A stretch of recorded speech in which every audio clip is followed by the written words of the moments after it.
சக்தியே பராசக்தியே, ஓம் சக்தியே ஆதி பராசக்தியே, ஓம் சக்தியே மறுவூரரசியே, ஓம் சக்தியே ஓம் விநாயகா, ஓம் சக்தியே ஓம் காமாட்சியே, ஓம் சக்தியே ஓம் பங்காரு காமாட்சியே. ஓம் சக்தியே பங்காரு அடிகளே ஓம், ஓம் சக்தியே பங்காரு அடிகளே ஓம், ஓம் சக்தியே பங்காரு அடிகளே ஓம், ஓம் ஓம் ஓம். ஓம் சக்தி. இன்று உலகெங்கிலும் இயற்கை சீறிக்கொண்டிருக்கிறது. இயற்கை சீற்றத்தை தணிக்க இறை வழிபாடு அவசியம். இயற்கையே இறை என்பதை உணர்ந்து செயற்பட வேண்டும். குரு வாழ்க, பங்காரம்மா வாழ்க.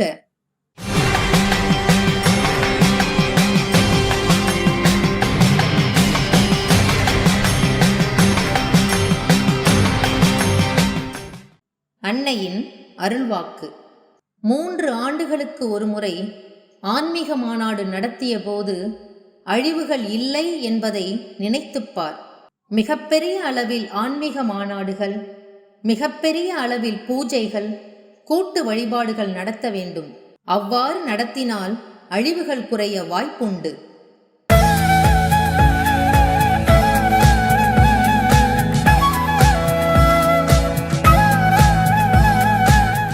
மேல்மருவத்தூர் சுயம்பு அருள்மிகு ஆதி பராசக்தி சித்தர் பீடத்தில் கருவறை பணியை இன்று பெரம்பலூர் மாவட்டம் பென்னகோணம் 1, 2, 3 ஆதி பராசக்தி வழிபாட்டு மன்றங்கள் பொறுப்பேற்று செய்கின்றனர்.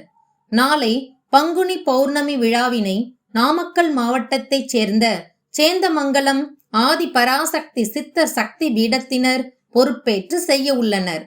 ஓம் சக்தி.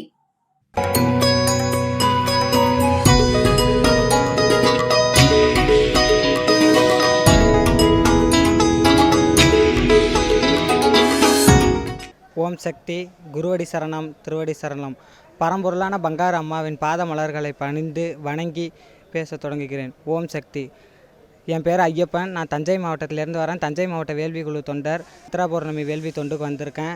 அம்மா எனக்கு செஞ்ச அற்புதங்கள் எண்ணிலடங்கா பல வகையாக செஞ்சுருக்குது. முதல்ல இந்த ஆலயத்துக்கு நான் வரும்போது என்னை திருவையாறு மன்றத்தில் ஒரு சக்தி இலவச இருமுடி போட்டு அழைச்சிட்டு வந்தாங்க.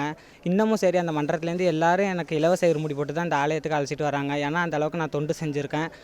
எனக்கு ஒரு 14 வயசு இருக்கும்போது எங்கள் அம்மா இறந்து போயிட்டாங்க. அப்போ நான் 10th படிச்சுக்கிட்டு இருக்கேன். 10வது படிச்சுக்கிட்டு இருக்கும்போது ஜோதி வருது. எங்கள் அம்மா இறந்த இதில் நான் ஸ்கூல் போகாமல் வீட்டிலேயே இருந்துட்டேன். ஜோதி தொண்டு பார்த்துக்கிட்டே இருந்தேன். அப்போ பப்ளிக் எக்ஸாம் நடக்க போகுது சக்தி. பப்ளிக் எக்ஸாம் நடக்க போகும்போது ஹால் டிக்கெட் போய் கேட்டதுக்கு ஹால் டிக்கெட் கொடுக்க முடியாது, நீ ஸ்கூல் வரல, உன்னால் எக்ஸாம் எழுத முடியாதுப்பான்னு சொல்லிட்டாங்க.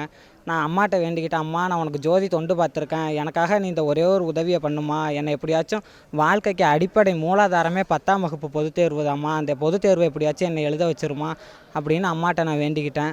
அம்மா எனக்கு கருணை தயவு கூர்ந்து வீடு தேடி ஹால் டிக்கெட்டை கொடுத்து அம்மா பாஸ் பண்ண வச்சிச்சு. அந்த மாதிரி கருணையுள்ள மகத்தான தெய்வம் நம்ம பங்காரம்மா. எல்லாரும் நீங்கள் அம்மாவை நல்லா புரிஞ்சுக்கிட்டு நல்லா தொண்டு செய்யுங்க சக்தி. முடிஞ்ச அளவுக்கு தொண்டு செய்யுங்க சக்தி. அம்மாவின் ஆன்மீக ஒளிபரப்பும் மேல்மருவத்தூர் சித்தர்பீடம் யூடியூப் சேனலை சப்ஸ்கிரைப் செய்து மேல்மருவத்தூர் சுயம்பு அருள்மிகு ஆதிபராசக்தி சித்தர்பீடத்துடன் இணைந்திருங்கள். பெல் ஐகானை கிளிக் செய்து புதிய காணொளிகள் பற்றிய அறிவிப்புகளை உடனுக்குடன் பெறுங்கள்.